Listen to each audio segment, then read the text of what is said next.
Some YouTubers just got copyright strikes from Microsoft for playing Minecraft. The version of Minecraft that they were playing was never supposed to be released. It was leaked. So what happened? Finding links to the initial download? Well, it's getting harder and harder. This old version of the world right here, oh my god, is beautiful. We can see that this world is definitely not infinite. We have basically the old console edition limits here. We can go a couple of chunks that way, a couple of chunks that way, and legally speaking, I don't know if I can link something like this down below.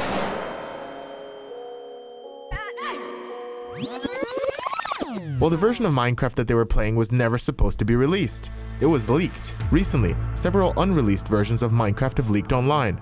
First, the Minecraft Console Edition builds for Xbox 360 and the PS3, and now the Minecraft Portable Edition. Well, what do you know? This is another Minecraft relic that is now resurfaced. Minecraft Portable Edition, Pocket Edition, V061 Alpha. Whoa, what the heck? Can I do this? Wooden planks. Naturally, a lot of YouTubers rush to download these versions and start making videos about them. Some YouTubers have reportedly received takedown requests, which suggests that Microsoft or Mojang are watching this situation closely.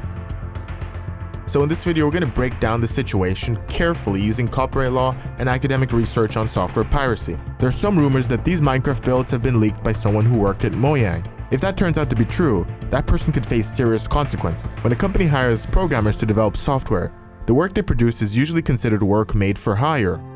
That means the company, not the individual programmer, owns the copyright to the software. So even if an employee physically had access to the code, they would not have legal authority to release it publicly.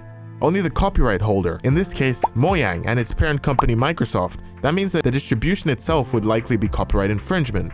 This employee could be at serious risk of legal action. But that doesn't necessarily mean that users are completely in the clear. Now this leads to an important concept in software law, something called software piracy, and specifically a type of piracy called soft lifting. Soft lifting usually refers to the unauthorized copying from licensed sources. That could include things like installing a program on more computers than allowed, or copying software from friends, or downloading unauthorized versions online, like we're dealing with here. Soft lifting is not necessarily legal. Research discussing soft lifting notes that individuals who copy software without authorization can face the same legal penalties as the piracy software leakers and cannot claim a general exemption from copyright law. So technically speaking, even an individual user running unauthorized software could be committing copyright infringement. However, that doesn't mean that every user is going to get sued. In practice, enforcement usually works very differently. The software industry often relies on special enforcement organizations, sometimes referred to by scholars as software police or the software piracy police. These enforcement companies aim at corporate and commercial piracy rather than individuals copying software at home, so the big distributors are at most risk. But YouTubers are still in a slightly different position.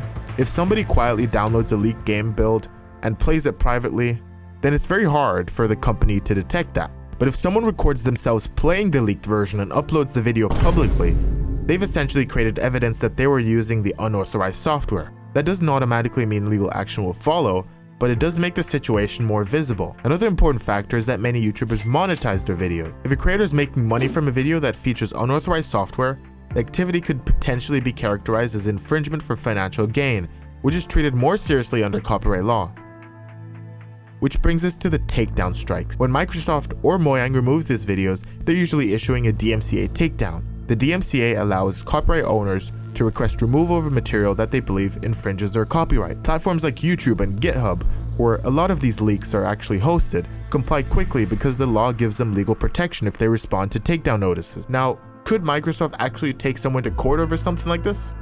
In theory, yes, but realistically, these companies are usually targeting the original leakers themselves, and that's where most of the serious legal consequences tend to occur.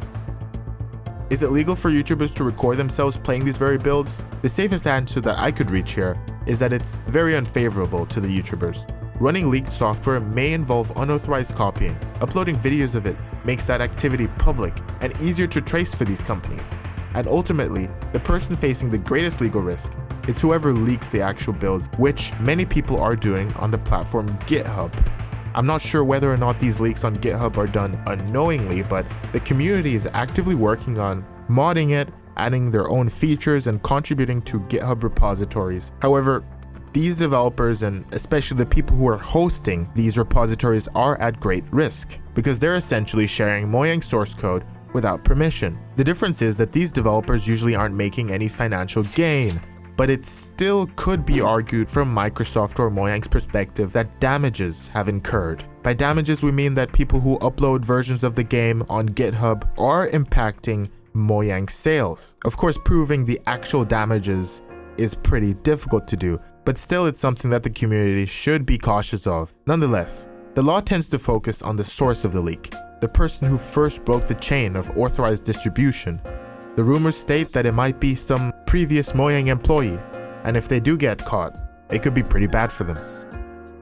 If you're interested in more videos like this, make sure you subscribe to the channel and like this video. I've started working on a Minecraft series called Minecraft and the Law. So if you're interested in learning more about copyright, the law, and Minecraft related news, then you should check out other videos in the series.